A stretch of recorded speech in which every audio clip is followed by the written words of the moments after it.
প্রতিনিয়ত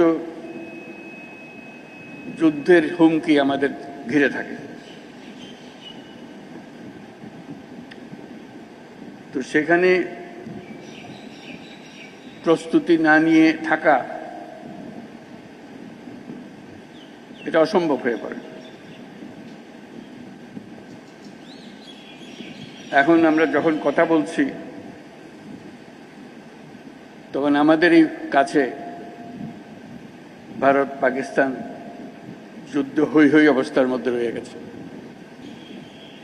এরকম পরিস্থিতিতে আমরা বাস করি।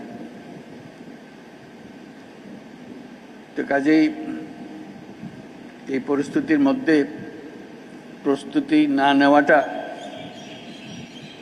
আত্মঘাতী, এবং প্রস্তুতি নিতে হলে আধা আধি প্রস্তুতির কোনো জায়গা নেই।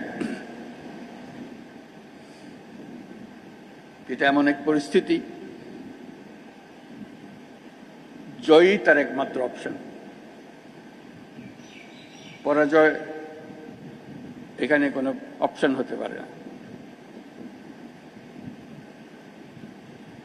কাজে আমাদের যে প্রস্তুতি,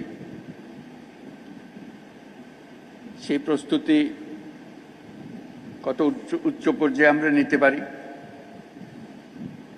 সেটার চেষ্টা আমাদের থাকতেই হবে।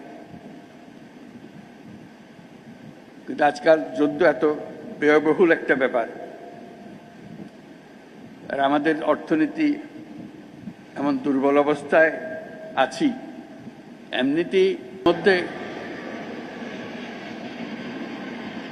বিগত সরকারের যথেচ্ছাচারের কারণে যা ছিল তাও লুটপাট হয়ে গেছে। এই পরিস্থিতিতে আমাদের সামগ্রিক স্ট্র্যাটেজি ঠিক করতে হবে। শান্তির দিকে আমাদের হাত বাড়িয়ে রাখতে হবে সবসময়, কিন্তু প্রস্তুতিতেও থাকতে হবে।